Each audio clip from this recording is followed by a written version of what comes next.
Olá, eu vou falar com vocês sobre como construir os equivalentes de Thevenin e Norton em circuitos de corrente contínua.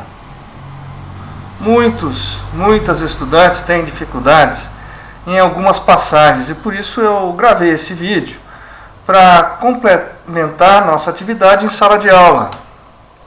Vamos lá?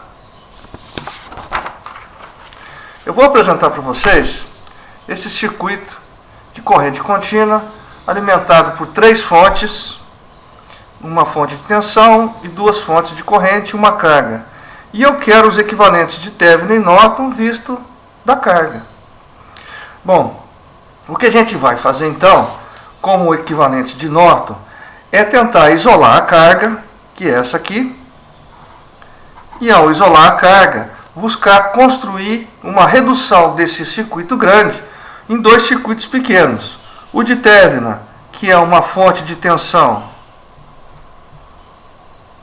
em série com uma resistência, que é a chamada resistência de Thevenin. Então eu tenho uma fonte de tensão e a resistência, e aqui vai de novo a minha carga. Eu tiro a carga, reconstruo, reduzo todo esse grande circuito nesse circuito menor. A mesma coisa vai ser o de Norton, é um equivalente de Norton, ou a representação de uma equivalência de fontes, onde uma fonte de tensão em série com uma resistência é igual a uma fonte de corrente em paralelo com essa mesma resistência. E aí a carga volta a ser colocada aqui. Essa é uma forma muito útil de resolver circuitos, principalmente quando você quer saber como, por exemplo, uma carga como essa vai ser alimentada nesse circuito maior. Vamos começar a trabalhar? A primeira coisa que nós vamos precisar fazer, e eu recomendo que vocês sempre tenham em mente, é analisar o circuito como um todo e ver se é necessário algum arranjo. E nós vamos fazer esse arranjo. Nós vamos pegar esse ramo aqui e trocar com esse. E por que nós vamos fazer isso? Nós vamos fazer isso para que a gente possa isolar a carga. Vou mostrar como vai ser feito. Eletricamente, a troca desse ramo que tem 3 amperes com esse ramo de 10 ohms e a carga pode ser feita. Então eu posso trazer esse para cá e aquele para lá, como eu fiz aqui. E isolei a carga um pouco mais. Eu posso trabalhar um pouco mais ainda e fazer com que esse 10 fique aqui, só para que a carga fique sozinha nessa beiradinha aqui do circuito, para que eu possa retirá-la e iniciar os meus trabalhos. Vamos mostrar então como eu faço isso. Olha só, a carga já está bem isolada e aí eu posso fazer o corte. Eu vou tirar essa carga daqui, fazendo o corte do circuito. E o corte do circuito vai permitir que o circuito fique sem essa carga. Fique isolado para que eu possa reduzi-lo sem a influência da carga. E ao fazer esse corte desse jeito, eu vou então iniciar os trabalhos de buscar achar aquela resistência e aquela tensão, para que eu monte os equivalentes de Thevenin e Norton. Primeiro eu vou achar a resistência, chamada resistência de Thevenin, que é a resistência vista desse ponto. Então é uma resistência chamada resistência de Thevenin, e ela é vista desse ponto de onde eu tirei a carga. E eu coloquei as fontes agora, fonte de corrente e tensão, de forma tracejada, para que eu possa dizer para vocês o seguinte: nesse momento que eu observo aqui e vejo qual a resistência, a passagem de uma corrente nesse sentido, essa resistência é a resistência de Thevenin, e eu vou considerar as fontes inoperantes. Fontes inoperantes significa que as fontes de corrente não vão injetar corrente e que a fonte de tensão não vai colocar no circuito uma diferença de potencial. Mas, mesmo com elas inoperantes, eu tenho uma característica. Uma fonte de tensão, ela tem uma resistência interna aproximadamente igual a 0. E uma fonte de corrente tem uma resistência interna aproximadamente igual a infinito. E eu vou considerar isso agora nos meus cálculos. Se essas 2 fontes de tensão têm uma resistência interna próxima de infinito, significa que elas não existem. Eu posso tirá-las daqui, elas não existem. Se a resistência interna é próxima de infinito e eu estou olhando para cá e não estou enxergando essas 2 fontes, porque elas têm uma resistência interna igual a infinito. E da mesma forma como eu coloquei uma linha aqui, um condutor sobre essa fonte de tensão, é porque a resistência interna dela é igual a zero, é como se fosse um curto-circuito. Então, basicamente, na hora que eu as tirar ou eliminá-las daqui, elas vão ficar assim, com seus equivalentes ou suas resistências internas. E aí, dessa forma, eu vou iniciar o processo de achar a resistência de términa vista desse ponto. Nesse caso, é achar um equivalente. Só que eu não posso começar por aqui, porque essas duas resistências estão em série, mas elas não estão nem em série nem em paralelo, por exemplo, com esse ohm. Então eu vou começar daqui para cá. Você precisa fazer essa análise do seu circuito e com calma observar de que ponto é mais fácil você iniciar o trabalho. Nesse caso, ó, eu posso perceber que essas duas aqui estão em série, uma com a outra, não estão? Então essas duas aqui estão em série e essas duas, elas estão, o resultado delas em série está em paralelo com essa. Vejam bem como é assim, porque os dois extremos se ligam. Então, essas duas em série e o resultado desse série está em paralelo com essa. Da mesma forma que eu posso observar que essa aqui, ó, essas duas aqui, que estão em série, vão estar também sendo objeto do nosso cálculo. Primeiro eu calculo série dessa, o paralelo dessa, e depois o resultado eu coloco em série com essa, que vai ser um resultado assim, ó. Essas duas aqui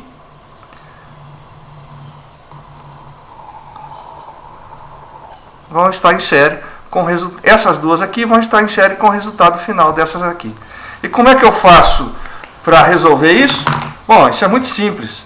Olha só, a resistência de términa vai ser igual a 10 mais 1, são as duas que estão em série, em paralelo com 1, que é essa aqui, então o resultado da série paralelo com essa, mais as outras duas que estão em série, 10 mais 5 mais 10.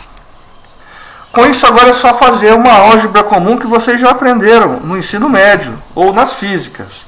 Olha só, 11 em paralelo com 1 mais 15. Ou a mesma coisa que 11 vezes 1 sobre 11 mais 1. Só corrigindo aqui, ó. Mais 15. Desse jeito, continuando o meu algebrismo aqui, eu vou ter que o meu RTH vai ser 0,9 ohms mais 15. O 0,9 é resultado dessa operação aqui. Então, o meu RTH vai ser 15,9 ohms. Pronto. Olha só, eu já achei parte do meu circuito equivalente. Lembrem-se que eu precisava achar o R e o V, o R e a tensão. Nesse caso eu já achei parte deles. Agora eu preciso achar a tensão e aí com isso eu vou começar a trabalhar com o circuito novamente. Volto àquele circuito anterior com as fontes presentes, porque agora eu preciso achar a tensão que está sendo aplicada aqui. Essa tensão que é a tensão de término, que eu vou chamar de VOC, que é a tensão de circuito aberto. Essa tensão aqui está nas extremidades, porque a carga estava aqui. Só que a carga não está mais. Então essa resistência de 10 que estava em série com a carga, não mais vai participar de uma corrente que passa por aqui, porque isso aqui está aberto. Se isso está aberto, não tem corrente aqui e, consequentemente, não tem tensão aqui. Assim, a tensão que está aqui é a mesma que está aqui, porque não tem queda de tensão naquela resistência de 10 ohms. Perfeito? Então, com isso, nós vamos começar a trabalhar o nosso circuito de forma a permitir que a gente consiga fazer os nossos cálculos. Olha só, nesse caso, o que acontece? Com esse circuito aqui, nós vamos buscar trabalhar esse circuito para achar essa tensão. Para isso, o que nós temos que fazer? Nós temos que achar uma forma de achar aquela tensão. Existem várias formas. Nós aprendemos em circuitos diversas formas de fazer cálculo de malhas, de diversas formas. E de nós. Nós vamos aqui trabalhar com os nós. Nós vamos trabalhar com a lei de Kirchhoff das correntes. E aí eu trabalho com os nós. Eu tenho esse nó 1 e esse nó 2 aqui. Esse nó 1 e esse nó 2 são respectivamente a tensão V1 e a tensão V2, nesses dois pontos. Percebem isso? Eu posso entender então que tem uma corrente entrando aqui, uma corrente saindo, outra entrando e outra que, por exemplo, pode estar saindo se eu tiver V1 maior que V2. Nesse caso, vocês devem ter observado que eu transformei aquela minha fonte de tensão de 100 dividido por 10 que estava em série. Vamos ver? Olha só, aquela minha fonte de tensão de 100 que estava em série com 10 em uma fonte de corrente 100 sobre 10, 10 amperes, com a mesma resistência em paralelo. Aqueles 10 vêm para cá. Então eu mudei o meu circuito para que eu possa ter só fontes de corrente e assim ficar fácil trabalhar com a lei de Kirchhoff das correntes nesses nós ou barramentos aqui que são os mesmos pontos elétricos. Com isso, eu posso fazer algumas equações aqui. Por exemplo, a primeira equação, usando a lei de Kirchhoff das correntes, é a seguinte: menos 10, que é a corrente que entra no nó, mais V1 sobre 10, que é a corrente que sai do nó, menos 5, que é a corrente que entra nesse nó, mais, nesse caso, eu arbitrei que V1 é maior que V2, então V1 menos V2 sobre 1, que é a corrente que vem daqui para cá, igual a zero. Bom, desse jeito eu posso também fazer a segunda equação do outro nó. A segunda equação fica menos aquilo que eu tinha positivo, V1 menos V2 sobre 1. Nesse caso aqui, nesse novo nó, se a corrente está entrando, ela é negativa, ela era positiva antes porque ela estava saindo, agora ela está entrando no outro nó, então ela é negativa. Essa é a convenção que fizemos. Entra no nó negativo, positivo quando sai. V2 sobre 1, considerando então que está descendo uma corrente por conta dessa tensão aqui, né? Menos 3 amperes que está entrando nesse nó. Esse aqui é uma passagem interessante. Muitos não conseguem vê-la facilmente. Mas observem uma coisa. Essa fonte de corrente, ela precisa forçar a circulação de 3 amperes. Essa circulação não pode ser por aqui, porque aqui o circuito está aberto. Então ela vai ser necessariamente por aqui e vai entrar nesse nó. Os 5 ohms vai oferecer resistência, mas de qualquer maneira essa corrente vai ter que circular, porque essa é a característica de uma fonte de corrente e por isso tem que passar 3 amperes por aqui, que vai se dividir por lá e tudo mais. Dessa forma eu tenho as minhas duas equações prontas, eu tenho duas incógnitas, V1 e V2, e duas equações. Com isso, é muito fácil eu montar essas equações desse jeito. 11 V1 menos 10 V2 igual a 150, menos V1 mais 2 V2 igual a 3.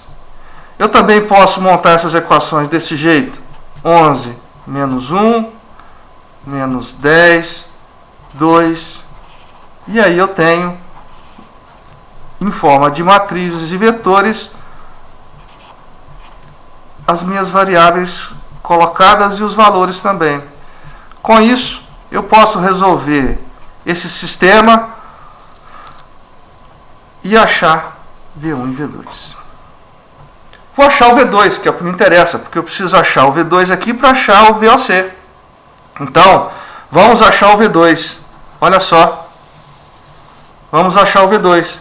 O V2 é igual a 15,2 volts. Façam um isolamento aqui ou resolvam essas matrizes que você vai conseguir achar o V2. Achando o V2, basta apenas você achar o VOC. Olha, se o V2 está aqui, mais e menos, e o VOC aqui, mais e menos. Então, basta eu aplicar uma lei de Kirchhoff das tensões aqui, que eu consigo achar o meu VOC. Então, usando a lei de Kirchhoff das tensões, eu vou ter a seguinte coisa. Vou fechar a malha. V2 mais 5 vezes 3 menos VOC igual a zero. Olha, nesse caso aqui, o que eu tenho? Esse 3 amperes está circulando para cá. Então, se o 3 amperes está circulando para cá, eu tenho uma queda de tensão nesse sentido, mais e menos. Então, esse fica o sinal. Ó. Esse sinal do V2 insere com o sinal do 5 vezes 3, 5 ohms vezes 3 amperes, eu tenho uma queda de tensão aqui, nesse sentido, então eles estão em série aqui, e antissérie com esse VOC, por isso a diferença de sinal. Daí, o meu VOC fica fácil de ser achado. VOC, que é igual a 30,2 volts. Pronto, eu já achei o meu RTH, já achei o meu VOC, eu já achei tudo o que eu precisava para montar os meus equivalentes. Então, daquele circuito enorme que eu tinha com a carga pendurada nele, eu só preciso agora colocar os valores naqueles dois circuitos que eu já tinha desenhado para vocês. Eu tenho o VOC aqui igual a 30,2 volts mais menos, e eu tenho também o meu RTH igual a 15,9 ohms. Feito isso, eu posso colocar a minha carga aqui associada novamente e pronto, eu já tenho o meu equivalente de Thevenin. Com isso eu tenho o meu primeiro equivalente. O equivalente de Norton é só uma consequência. O equivalente de Norton é eu pegar e transformar uma fonte de tensão numa fonte de corrente. Fonte de tensão em série com uma resistência é uma fonte de corrente em paralelo com a mesma resistência. Fonte de tensão em série é fonte de corrente em paralelo. Olha, então aqui eu tenho o meu RTH de novo, o valor é 15,9 e eu vou ter a minha carga aqui. Mas qual o valor dessa corrente? Ora, essa corrente aqui é 30,2 dividido por 15,9 vai dar 1,89 amperes. Daí eu tenho o meu equivalente de Norton. Com isso, nós conseguimos montar os equivalentes de Thevenin e Norton, resumindo, reduzindo um circuito grande como esse, num circuito pequeno como esse. Resumindo um circuito enorme numa fonte de tensão em série com uma resistência. Treinem bastante, vocês vão conseguir fazer muito fácil.